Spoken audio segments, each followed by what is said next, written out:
Well, it has been a sizzling week here in Metro Detroit. Now, to escape the heat and humidity, many families seek out their local splash pads or spray grounds to find a little relief and a lot of fun.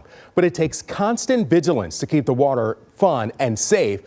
And a breakdown in that system could lead to tummy trouble or worse.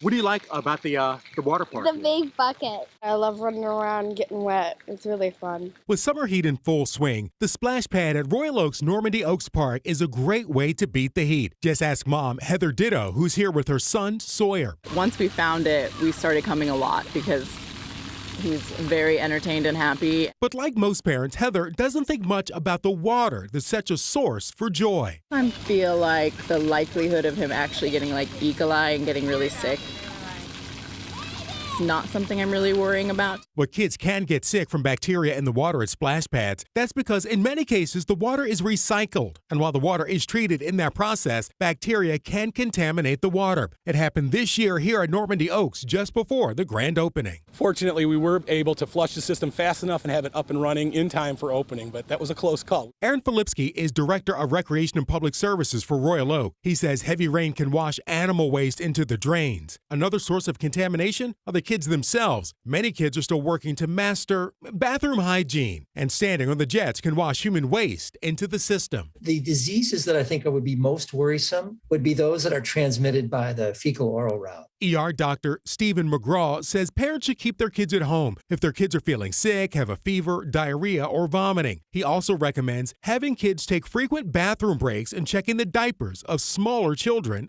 often. When they're really kind of learning to be toilet trained, they're wearing the pull-ups and diapers, and we check those frequently. Another threat? In 2021, a Texas toddler died from an infection of the so-called brain-eating amoeba contracted at a splash pad. That's the one people will point out to you, which is exceedingly rare. Now here in Royal Oak, they monitor the water's pH level 3 times a day, and the system then adjusts the levels of chlorine and other chemicals to keep the water within range. The city also tests for bacteria weekly, but the best advice is simple.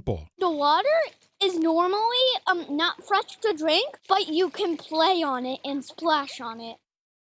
All right, from the mouths of babes. That's the key there. Swallowing the water is what introduces those bugs into our GI system. Now, it's also important that parents remember not to be distracted. We have to be mindful of the time and remind our kids when it's time to take that bathroom break.